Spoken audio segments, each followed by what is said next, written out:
اعوذ باللہ من الشیطان الرجیم بسم اللہ الرحمن الرحیم۔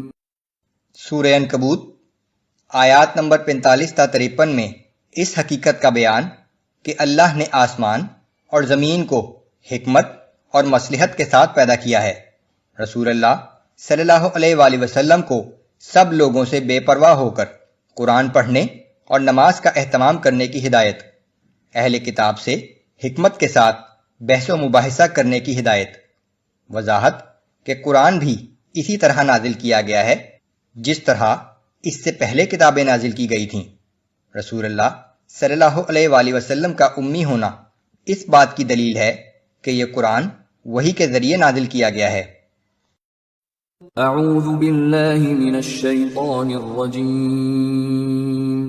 اتل ما اوحی الیک من الکتاب واقم الصلاة ان الصلاة تنہی عن الفحشاء والمنکر۔ اے پیغمبر صلی اللہ علیہ وآلہ وسلم، جو کتاب آپ کی جانب وحی کی گئی ہے اس کی تلاوت کیجیے اور نماز قائم کیجیے، یقیناً نماز بے حیائی اور برے کاموں سے روکتی ہے۔ وَلَذِكْرُ اللَّهِ أَكْبَرُ وَاللَّهُ يَعْلَمُ مَا تَصْنَعُونَ۔ بے شک اللہ کا ذکر بہت بڑی چیز ہے اور جو کچھ تم کرتے ہو اللہ اسے جانتا ہے۔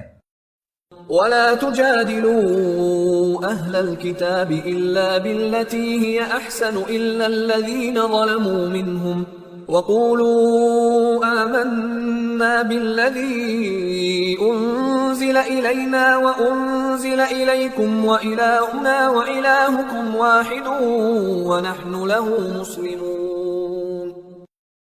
اگر اہل کتاب سے بحث و مباحثے کی نوبت آئے تو احسن اور شائستہ طریقے سے بحث کرو، سوائے ان لوگوں کے جو ان میں سے زیادتی کریں، اور اہل کتاب کو یہ بتاؤ کہ ہم اس کتاب پر بھی ایمان رکھتے ہیں جو ہم پر نازل ہوئی اور ان کتابوں پر بھی جو تم پر نازل ہوئی تھیں، اور ہمارا اور تمہارا معبود تو ایک ہی ہے اور ہم اسی کے فرما بردار ہیں۔ وَكَذَلِكَ أَنزَلْنَا إِلَيْكَ الْكِتَابَ فَالَّذِينَ آتَيْنَاهُمُ الْكِتَابَ يُؤْمِنُونَ بِهِ۔ اور اے پیغمبر صلی اللہ علیہ وآلہ وسلم، جس طرح ہم نے پہلے رسولوں پر کتابیں اتاری تھیں اسی طرح اب یہ کتاب آپ پر نازل کی ہے، سو جن لوگوں کو ہم نے آپ سے پہلے کتاب دی تھی ان میں سے بہت سے اس پر ایمان لے آتے ہیں۔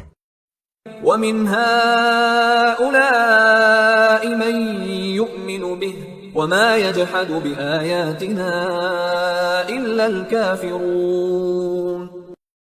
جبکہ ان مشرکین میں سے بھی بعض اس پر ایمان لے آتے ہیں اور ہماری آیتوں کو ماننے سے صرف وہی لوگ انکار کرتے ہیں جو کفر کے خوگر ہو چکے ہیں۔ وَمَا كُنْتَ تَتْلُو مِن قَبْلِهِ مِن كِتَابٍ وَلَا تَخُطُّهُ بِيَمِينِكَ إِذًا لَارْتَابَ الْمُبْطِلُونَ۔ اور اے پیغمبر صلی اللہ علیہ وآلہ وسلم، اس قرآن سے پہلے نہ آپ کوئی کتاب پڑھتے تھے اور نہ کوئی کتاب اپنے ہاتھ سے لکھ سکتے تھے، اگر ایسا ہوتا تو یہ اہل باطل ضرور شک میں پڑ جاتے۔ آپ کا امی ہونا اس بات کا ثبوت ہے کہ یہ سب کچھ آپ کو وحی کے ذریعے حاصل ہوا ہے۔ بل هو آیات بینات فی صدور الذین اوتوا العلم۔ بلکہ یہ قرآن تو ایسی صاف اور واضح آیات کا مجموعہ ہے جو ان لوگوں کے سینے میں محفوظ ہے جنہیں صحیح علم دیا گیا ہے۔ وما يجحد بآیاتنا الا الظالمون۔ اور ہماری آیات کو ماننے سے وہی انکار کرتے ہیں جو ضدی اور ہٹ دھرم ہیں۔ وقالوا لولا انزل علیہ آیات من ربہ۔ اور کفار یہ کہتے ہیں کہ اس پیغمبر پر اس کے رب کی جانب سے معجزہ نازل کیوں نہیں کیا گیا؟ قل انما الآیات عند اللہ وانما انا نذیر مبین۔ اے پیغمبر صلی اللہ علیہ وآلہ وسلم، آپ کہہ دیجئے کہ ہر قسم کے معجزے تو بس اللہ ہی کے قبضۂ قدرت میں ہیں، میں تو صرف واضح طور پر برے انجام سے ڈرانے والا ہوں۔ اولم یکفہم انا انزلنا علیک الکتاب یتلی علیہم، کیا ان لوگوں کے لیے یہ معجزہ کافی نہیں کہ ہم نے آپ پر قرآن نازل کیا ہے جو انہیں پڑھ کر سنایا جاتا ہے؟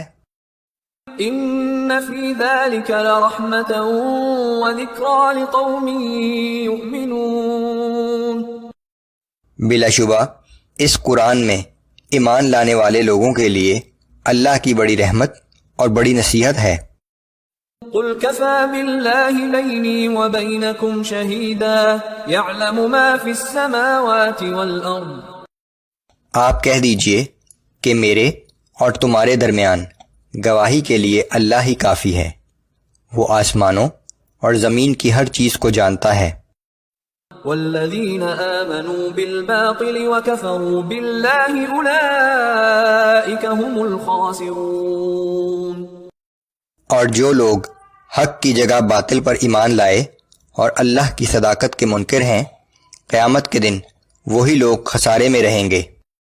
وَيَسْتَعْجِلُونَكَ بِالْعَذَابِ وَلَوْلَا أَجَلٌ مُّسَمًّى لَّجَاءَهُمُ الْعَذَابُ، یہ لوگ آپ سے عذاب جلدی لانے کا تقاضا کرتے ہیں، اگر ان کے لیے عذاب کا ایک وقت مقرر نہ ہوتا تو ان پر عذاب کبھی کا آ چکا ہوتا۔